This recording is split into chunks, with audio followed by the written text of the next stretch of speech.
Story 1. I was driving from 29 Palms, California to Albuquerque, New Mexico.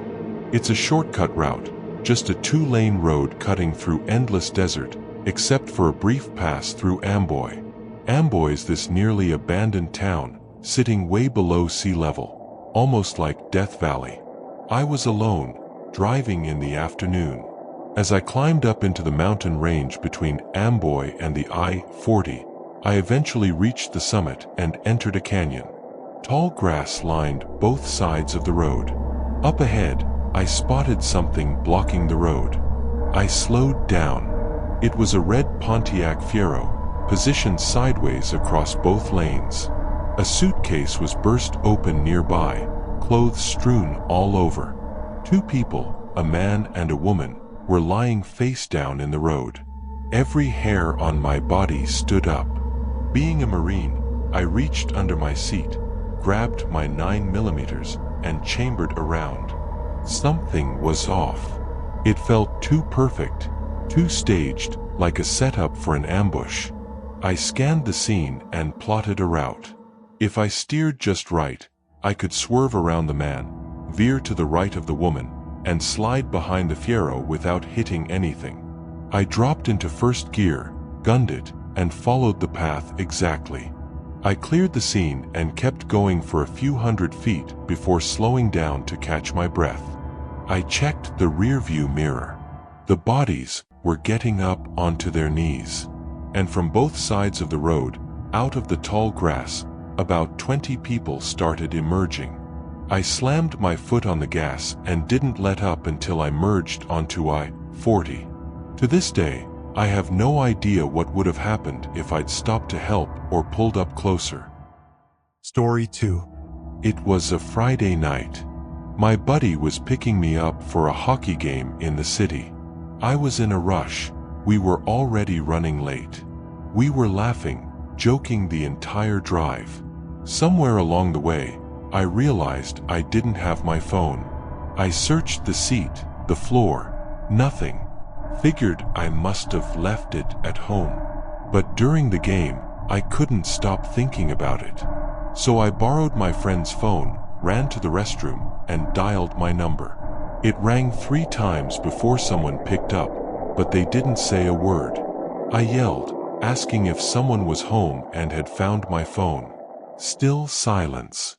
I figured it was just my little brother playing around, so I hung up. When I got home later that night, my parents weren't there. I called them to see where they were. They said they'd gone to a concert in the park and took my little brother with them. They'd left shortly after I did and would be home in about 30 minutes. That's when it hit me. If nobody had been home, who answered my phone? Suddenly, my stomach sank. Then I heard it, the back door opening and closing. I ran straight out the front door and to the neighbor's house, calling the cops. Turns out the back door had been left unlocked. Before we start the next story, hit that like button, subscribe if you have not already. Story 3. This happened to a friend of mine about a year ago. Let's call her Minji. She's in her early 20s and works as an English tutor in South Korea. A few years back, she was tutoring a high school boy late one evening. They studied until the buses had stopped running. Since he lived far away, he asked if he could sleep on her floor and catch the first bus in the morning. Minji didn't feel comfortable with the idea. Having a teenage male student stay overnight didn't sit right with her, but he kept pleading, and eventually she gave in. They went back to her tiny, one-room apartment.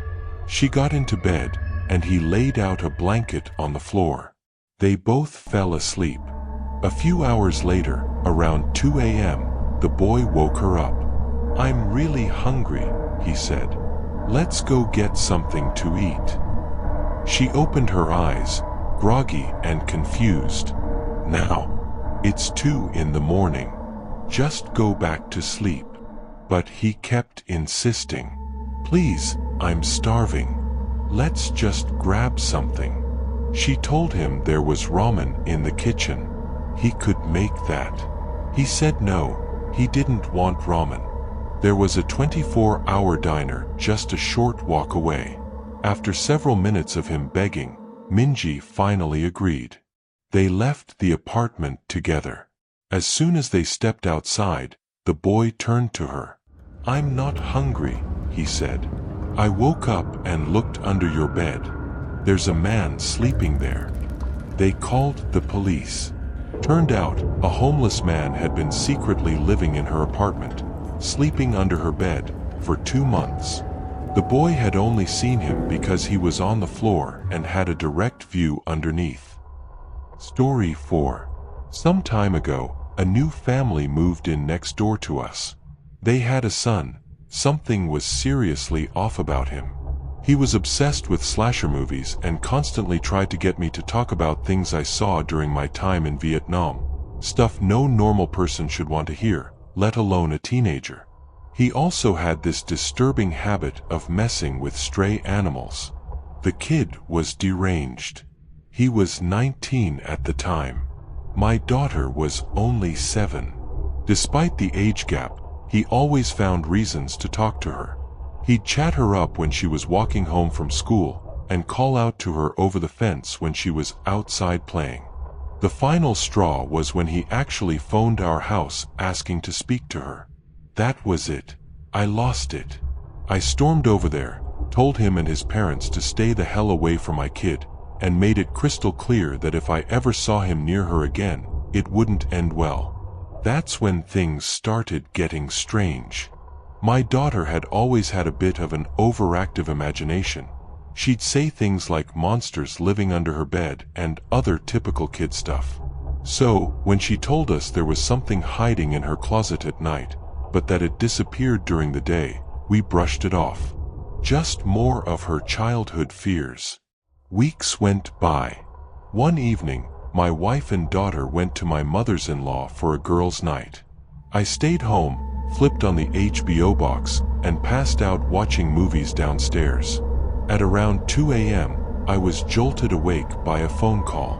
It was my neighbor, the one with the creepy son. He said something like, "We noticed you were up, so we figured we'd call. Our son's missing."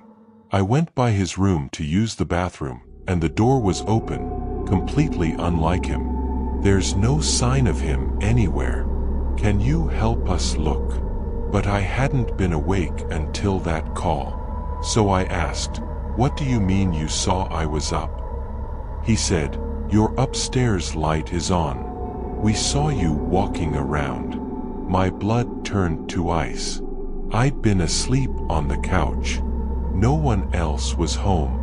No one had gone upstairs. And I sure as hell hadn't turned on any lights. I hung up immediately, bolted outside to grab my shotgun from the truck, but saw flashing lights as the sheriff pulled up to their house. I ran straight to the officers and told them, "There's someone in my house." We looked up, and sure enough, the light in my daughter's room was on. A silhouette was pacing back and forth. The deputies entered my house. They found him. The neighbor's son was in my daughter's room, waiting. He'd set up a little hiding spot for himself inside her closet. Said he liked to watch her sleep, by moonlight. Before we start the next story, drop a comment telling me where you are from and what time it is now. Story 5. Some buddies and I were night fishing along the James River. We had a decent fire going, tossing back beers and chatting idly. Out of nowhere, everyone just stopped talking, like someone hit a mute switch. We were all staring across the river, suddenly overcome with the feeling that we were being watched. Some of the guys laughed it off with tough guy jokes, but you could feel the tension.